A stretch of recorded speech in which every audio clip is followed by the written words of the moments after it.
जिस शहीद की पत्नी को देखकर रोया था पूरा देश, उस शहीद अंशुमान की पत्नी पर लगे गंभीर आरोप। शहीद के माता पिता का झलका दर्द, आरोप सुनकर सिहर उठेंगे आप।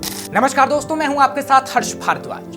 कैप्टन अंशुमान सिंह सियाचिन ग्लेशियर में अपने साथियों को बचाते वक्त शहीद हो गए थे। अभी हाल ही में राष्ट्रपति द्रौपदी मुर्मू ने शहीद कैप्टन अंशुमान सिंह के परिवार को उनके अदम्य साहस और बहादुरी के लिए कीर्ति चक्र से सम्मानित किया था, और ये सम्मान शहीद की पत्नी स्मृति और उनकी मां मंजू सिंह ने स्वीकार किया। तो जब कैप्टन अंशुमान सिंह की पत्नी को कीर्ति चक्र दिया गया तो वहां बैठे हर किसी की आंखें नम हो गईं, क्योंकि इस दौरान शहीद की पत्नी स्मृति बेहद भावुक थी। उनके चेहरे पर गर्व और गम एक साथ दिख रहा था, लेकिन बड़े हिम्मत के साथ आंसुओं के सैलाब को किसी तरीके से रोके रही। इस तस्वीर को जिसने भी देखा वो अपनी आंखें नम होने से नहीं रोक सका। हर कोई अंशुमान सिंह की पत्नी की हिम्मत और जज्बे को देख शहीद की शहादत को याद करने लगा। वहीं सोशल मीडिया पर भी लोगों ने शहीद की पत्नी को सलाम किया।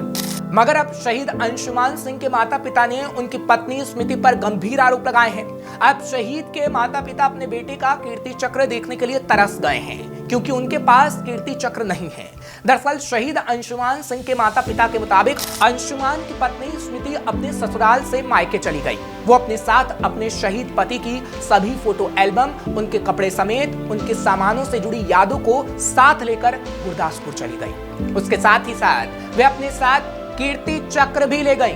शहीद अंशुमान सिंह के माता पिता का आरोप है कि उनकी बहू स्मृति सिंह ने बेटे के दस्तावेजों में दर्ज परमानेंट एड्रेस भी बदल दिया और उस पर गुरदासपुर का पता दर्ज करवा दिया।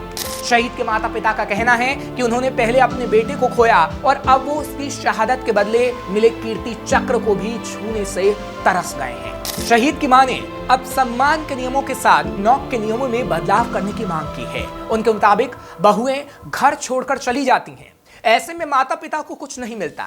शहीद के परिवार के आरोपों पर आगे बात करेंगे, लेकिन पहले ये जान लीजिए कि शहीद की मां जिस नौक के बारे में बात कर रही हैं वो आखिर क्या होता है। नौक का मतलब होता है टू किन, यानी किसी व्यक्ति के सबसे नजदीकी रिश्तेदार या कानूनी प्रतिनिधि। सेना के नियम कहते हैं कि अगर सेवारत किसी व्यक्ति को कुछ हो जाता है तो अनुग्रह राशि नौक को दी जाती है। आसान शब्दों में ये किसी बैंक में नॉमिनी की तरह होता है। वहीं शहीद की मां के आरोपों के बाद सोशल मीडिया पर कमेंट की बाढ़ आ गई। कुछ लोग शहीद के माता पिता की ओर से तो कुछ लोग शहीद की पत्नी की ओर से पैरवी कर रहे हैं। शहीद के माता पिता की ओर से लोग कह रहे हैं कि माता पिता ने बेटे को पढ़ाया लिखाया, इस काबिल बनाया कि वो सेना में सेवाएं दे सके और देश का नाम रोशन कर सके। लोग कह रहे हैं कि बेटा माता पिता के बुढ़ापे का सहारा होता है, लेकिन अब जब अंशुमान नहीं रहे तो सरकार से मिलने वाली हर तरह की सहायता उनके माता पिता को मिलनी चाहिए। वहीं दूसरी ओर कुछ लोग शहीद अंशुमान की पत्नी को सही ठहरा रहे हैं। लोग कह रहे हैं कि जो पत्नी अंशुमान के लिए अपने माता पिता को छोड़कर आई वो अंशुमान के चले जाने के बाद अकेली हो गई है, जबकि अंशुमान के माता पिता के पास एक बेटा और एक बेटी और है, और दोनों ही डॉक्टर हैं। वहीं शहीद की पत्नी स्मृति के पास अब अंशुमान की यादों के सिवा कुछ नहीं बचा है। तो क्या स्मृति अपने पति से जुड़ी यादों को अपने साथ रखने की हकदार नहीं है? लोग सवाल कर रहे हैं कि शहीद अंशुमान की दुनिया से चले जाने के बाद अगर उनकी पत्नी अपने परिवार के साथ रह रही हो, इसमें आपत्ति क्या है? एक बेटी अपने पति के गुजर जाने के बाद अगर अपने माता पिता के साथ रहकर अपना दुख हल्का करना चाहती है तो इसमें बुराई क्या है? आपका क्या कहना है इस खबर पर? हमें कमेंट जरूर करिए और इसे लाइक और शेयर करना मत भूलिएगा। यूपी की हर खबर देखने और उनसे अपडेट रहने के लिए हमारे चैनल श्रेष्ठ यूपी को सब्सक्राइब और लाइक करें। साथ ही बेल आइकन को दबाना ना भूलें, जिससे हमारे हर वीडियो की जानकारी आप तक पहुंचती रहे।